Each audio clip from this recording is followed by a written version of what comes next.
कवच कुंडल जिसने इंद्र को दिया दान था, मित्रता के खातिर सर्वस्व किया बलिदान था। धर्म मार्ग पर चलना जिसका स्वाभिमान था, हाँ सही पहचाना, वो सूर्यपुत्र कर्ण महान था। कर्ण महाभारत के वीर योद्धाओं में से एक है, जिसकी छवि वर्तमान में एक शूरवीर और दानी के रूप में प्रतिस्थापित है। विभिन्न मान्यताओं के अनुसार उनका जन्म कुंती के घर एक वरदान के रूप में हुआ था। एक दिन दुर्वासा ऋषि चहल पहल करते हुए कुंती के महल में आए। उस समय कुंती अविवाहित थी। तब कुंती ने पूरे 1 वर्ष तक दुर्वासा ऋषि की सेवा की थी। सेवा भाव के दौरान दुर्वासा ऋषि ने कुंती के भविष्य को अंतर्मन से देखा और कुंती से कहने लगे कि तुम्हें राजा पांडु से कोई संतान प्राप्त नहीं होगी। इसीलिए मैं तुम्हें एक वरदान देता हूँ कि तुम किसी भी देवता का स्मरण करके उनसे संतान प्राप्त कर सकती हो। इतना कहने के बाद दुर्वासा ऋषि वहाँ से चले गए।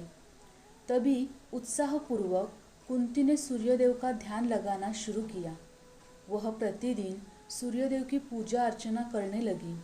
उनके भक्तिभाव से प्रसन्न होकर सूर्यदेव प्रकट हुए और उन्होंने कुंती को एक पुत्र का वरदान दिया, जिसके कुछ समय बाद कुंती ने एक पुत्र को जन्म दिया, जिसमें सूर्य का तेज झलकता था। और यही नहीं, जन्म से ही कर्ण के शरीर पर कवच और कुंडल थे। कर्ण का बचपन। अविवाहित होने के कारण लोकलाज से बचने के लिए कुंती ने अपने पुत्र को एक टोकरी में रखकर गंगा नदी में बहा दिया था। अपने पुत्र को एक टोकरी में रखकर गंगा नदी में बहाने के बाद वहां से कुछ मीलों से दूर महाराज धृतराष्ट्र का सारथी अधिरथ और उनकी पत्नी राधा नदी किनारे कपड़े धो रहे थे। उसी समय उन्होंने देखा कि एक टोकरी बहती जा रही है। उन्होंने उस टोकरी को नदी से बाहर निकाला तो उस टोकरी में एक नन्हा सा बालक रो रहा था, जिसे देख दंपत्ति जोड़ा काफ़ी खुश हुआ। उन्होंने उसे गोद लेने का निर्णय लिया, जिसके चलते उसका नाम वासुसेन रख दिया। कर्ण का वैवाहिक जीवन। कर्ण ने अपने पिता की इच्छा पूर्ण करते हुए वृषाली नामक एक सूदपुत्री से विवाह किया। इसके बाद कर्ण ने एक और विवाह किया, जिसका नाम था सुप्रिया। इन दोनों पत्नियों से कर्ण को 9 पुत्र प्राप्त हुए। उनके 9 पुत्रों ने महाभारत के युद्ध में प्रतिभाग लिया था। कर्ण की मृत्यु के पश्चात वृषाली भी कर्ण की चिता पर सती हो गई थी। दुर्योधन से मित्रता। पुराणों के अनुसार जब गुरु द्रोण ने हस्तिनापुर में युद्ध पराक्रम की एक प्रतियोगिता का आयोजन करवाया, तब उस प्रतियोगिता में अर्जुन को विशेष धनुर्धारी के रूप में सम्मानित किया गया। उसी समय वहाँ कर्ण आ जाते हैं और वह अर्जुन द्वारा किए गए युद्ध कौशलों को भली प्रकार से कर लेते हैं और अर्जुन को द्वंद्व के युद्ध के लिए ललकारते हैं। तभी सभा में उपस्थित कृपाचार्य कर्ण के हस्तक्षेप को निरस्त करते हुए उनके वंश और साम्राज्य के बारे में पूछते हैं, क्योंकि द्वंद्व युद्ध के अनुसार एक राजा ही एक राजकुमार को ललकार सकता है। उसी समय कौरव में दुर्योधन ने जाना कि कर्ण एक योद्धा है जो अर्जुन को मात दे सकता है। इसीलिए दुर्योधन ने कर्ण को अंग देश का राजा घोषित किया, ताकि कर्ण द्वंद्व युद्ध के योग्य हो जाए। उसके बाद कर्ण ने दुर्योधन से पूछा कि तुम्हें इसके बदले में क्या चाहिए। दुर्योधन ने जवाब दिया कि मुझे तुम्हारी दोस्ती चाहिए, जिसके चलते दोनों एक दूसरे के घनिष्ठ मित्र बन गए। जरासंध और कर्ण। कर्ण ने कलिंगा की रानी भानुमति का दुर्योधन से विवाह करने में सहायता की थी। जब दुर्योधन स्वयंवर के दौरान राजकुमारी का अपहरण कर लेते हैं, तब उसी समय कर्ण ने उसके सैनिकों से युद्ध किया था, जिसमें भीष्मका, वक्रा, कपोटा, रमन, नीला, रुक्मी, शिंगा, अशोक आणि सद्धनवान इत्यादि महान शासकों को कर्ण ने पराजित किया था। उसके बाद मगध के राजा जरासंध ने कर्ण को युद्ध करने के लिए चुनौती दी, जिसके चलते कर्ण और जरासंध के मध्य कुश्ती हुई, जिसमें कर्ण ने जरासंध को पराजित कर दिया। कर्ण से पराजित होने के बाद जरासंध ने कर्ण को मालिनी राज्य भेंट स्वरूप दिया।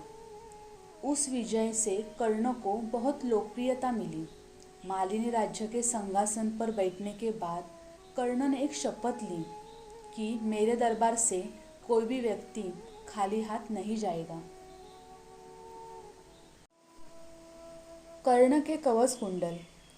पौराणिक कथाओं के अनुसार अर्जुन के पिता और देवराज इंद्र को इस बात का पता चला कि कर्ण को युद्ध क्षेत्र में तब तक अपराजित नहीं किया जा सकता जब तक उसके पास कवच और कुंडल रहेंगे, जो जन्म से ही उसके शरीर पर थे। इसीलिए जब कुरुक्षेत्र में महायुद्ध शुरू हुआ तब इंद्र ने एक योजना बनाई और प्रण लिया कि वह कर्ण को कवच और कुंडल के साथ युद्ध क्षेत्र में जाने नहीं देंगे। तब अपनी योजना के अनुसार इंद्रदेव ने एक भिक्षुक का रूप लिया और कर्ण से कवच कुंडल मांगने लगे।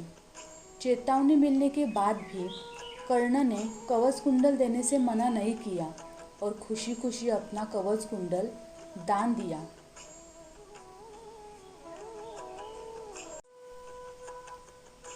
कर्ण की मृत्यु। युद्ध के दौरान जब कर्ण के रथ का एक पहिया धरती में धंस जाता है, तब वह अपने दैवीय अस्त्रों के प्रयोग में असमर्थ हो जाता है, जैसे कि उसके गुरु परशुराम का श्राप था। उस समय कर्ण अपने रथ के पहिया को निकालने के लिए नीचे उतरते हैं और अर्जुन से आग्रह करते हैं कि वह युद्धों के नियमों का पालन करे और बाण चलाना कुछ देर तक बंद करे। तभी श्री कृष्ण अर्जुन से कहते हैं कि कर्ण को कोई अधिकार नहीं है अब युद्ध के नियमों पर बात करने की या फिर धर्म के बारे में कोई बात करने का, क्योंकि अभिमन्यु के वध के समय कर्ण ने भी किसी युद्ध नियम और धर्म का पालन नहीं किया था। श्री कृष्ण की ये बात कहने के बाद अर्जुन एक दैवीय अस्त्र का उपयोग करते हुए कर्ण का सिर धड़ से अलग कर देते हैं। कर्ण के शरीर के भूमि पर गिरने के बाद एक ज्योति कर्ण के शरीर से निकली और सूर्य में समाहित हो जाती है।